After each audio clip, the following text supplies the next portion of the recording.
If I take one. No, I've got to go on the basis of the Times Diary piece, and in my experience it hasn't always been that accurate as to quotes, and you can correct me if the quotes are wrong. I'd like to ask you first why you initially came here from India. Yeah, well, I am a qualified engineer, and I worked in India for 3 years, and one is always reading of the shortage of graduate engineers in this country. And I thought that I would get better professional experience if I came to this country. And secondly, of course, one knows that this is a technically advanced country. Was there any sense in your own mind at that time of using the experience you would gain here and the technical advancement to return to your own country? Speaking for myself, when I really left India, I had no rigid plan that I will go there, I'll do this and that. In a very general sense, I wanted to explore the West. And if a person like me wanted to explore the West, in the practical terms, there was not much choice, because after all, one grows up English speaking, so one can only go to English speaking country, and England was the easiest one to come to. I mean, I couldn't go to France even if I wanted to. So in that sense, there was no. Neither did you have a sense of mission about returning to your own country and doing something for that, nor did you have a set plan of advancement for yourself in English-speaking countries necessarily. You were merely on an exploration of Western countries and English-speaking countries. Yeah, but this was, if I may say, no action is for one reason. There's always a combination of reasons. And in my particular case, there was a combination of these reasons. One, of course, there was an advancement in one's professional work.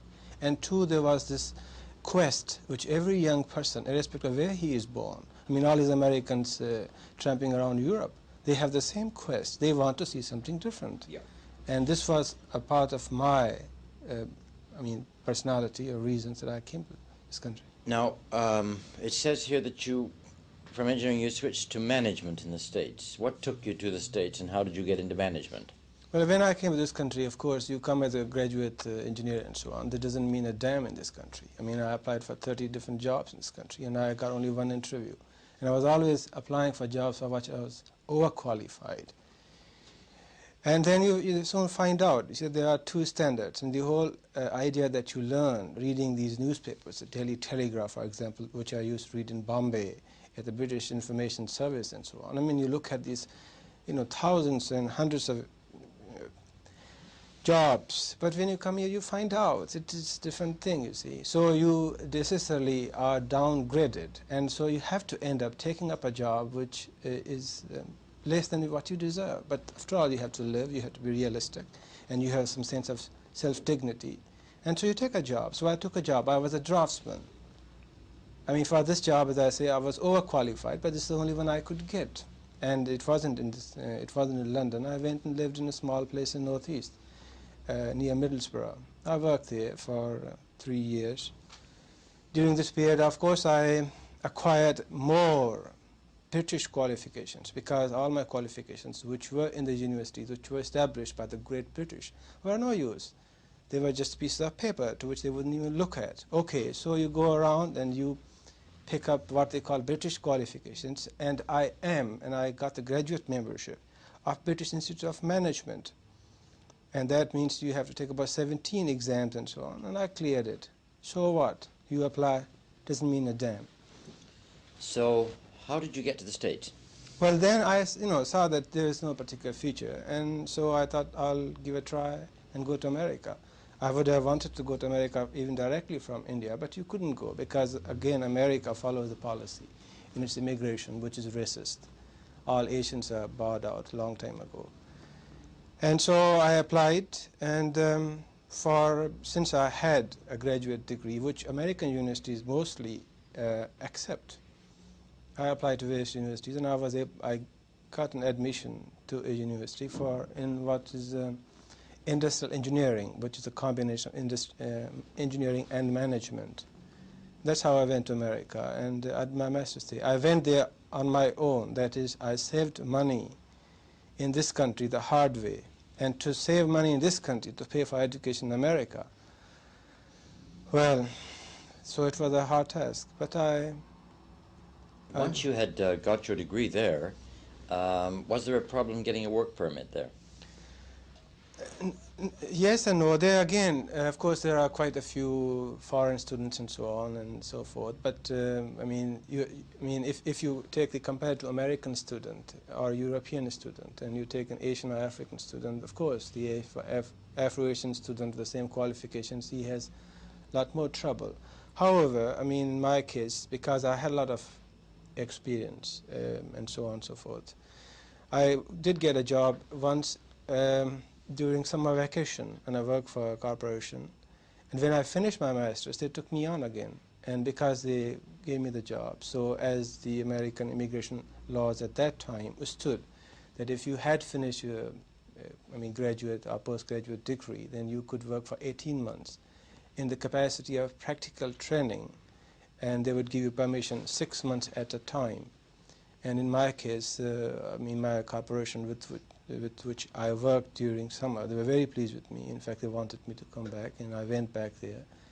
And when I was at the end of my 18 months, every 6 months I got extension, they put in an application for me, sponsoring me.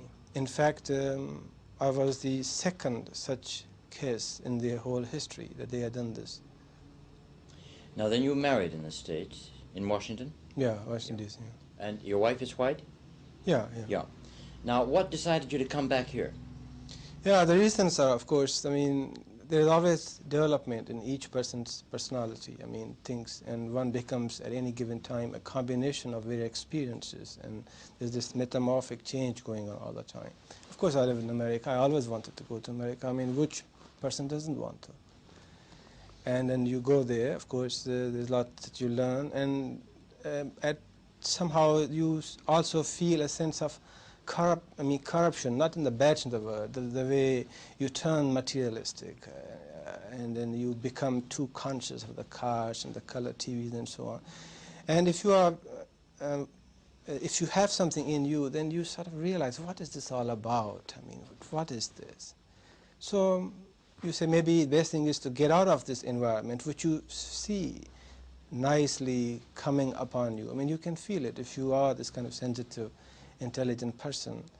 So my reason was to at least give a holiday to the American environment and then come back to it and see what it is. Of course, when I married, I married to a girl whom one could call, in a cliche word, liberal or whatever it is. And of course, most young Americans, whether they are right, left, or center wing, want to leave the country, want to live abroad and see, and so on and so forth. Of course, they realize when they come to Europe that they are very much more American than they thought. Yes. Yeah. One of the ways to find out what you are is to sometimes snatch yourself away completely from your environment. Then you can reevaluate yourself. And I came here because I wanted to be a writer. I saved some money when I was in America, and that's the money on which I've been living. I lived for 3 years, during which time I wrote the novel and the play. And it's about 8-9 months ago I've taken to journalism, in which I'm not doing too badly.